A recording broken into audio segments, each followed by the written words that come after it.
It's no secret that New Jersey can be a pretty bizarre place. Take it from a native of the Garden State, or maybe the dozens of issues of Weird NJ. But even in the center of seaside strangeness, the 1.1 million acre Pine Barrens manages to stand out as a capital of creepiness. The Pine Barrens is home to many ghost towns, emphasis on the ghost. Reports range from a black dog said to have been a victim on an attacked ship, a white stag that warns travelers of impending danger, a boy said to have been victim of a hit and run many years ago, to even a doctor killed in the 19th century who is said to aid those who are lost or hurt. Unfortunately, not all spirits of the woods are so benevolent, with the headless ghost of Captain Kidd said to use the forests as his stomping ground after death. Every American state, other than Hawaii, has had reports of Bigfoot, and New Jersey is no exception. Although far from number one in sightings of the American ape man, in the Pine Barrens he has been seen. In 2006, a man armed with a pistol was in the area when he heard a creature making vocalizations too large and too deep for any human, and although he did not physically see it, he did see the rocks being hurled at him, prompting him to get out.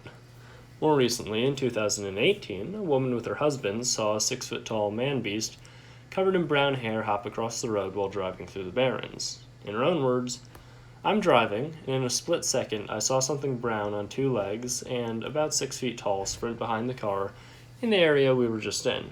I caught it in my rearview mirror. I was thinking to myself, that my eyes were playing tricks on me, but I just couldn't shake it. I stopped the car, and the husband told me to go in reverse. As we approached the area, he thought he heard branches snapping and a splash in the water.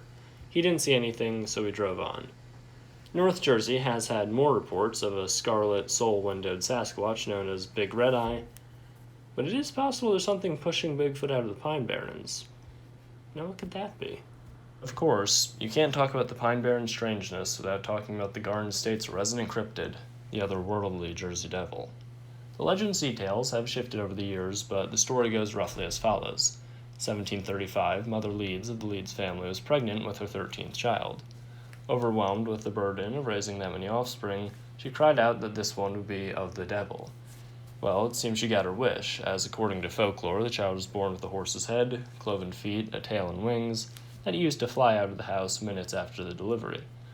Now, this story is a little out there, even for me, and if that child really was fathered by the father of lies, he's a far cry from the Bible's description of the figure that's said to be the son of the serpent, but people are seeing something in the woods of South Jersey. Commodore Stephen Decatur tried firing a cannonball at the entity to no effect, and even Napoleon Bonaparte's brother Joseph reported an encounter, to say nothing of the over 1,000 sightings that came between January 16th and January 23rd of 1909 in what's been dubbed Jersey Devil Week. Born of Leeds or not, there's something in the woods, and let's just hope he stays there. There's no doubt that the Pine Barrens are a foreboding forest, but we need answers, and I need content. I'm a resident of the Garden State. Anyone up for one last camping trip before it gets too cold?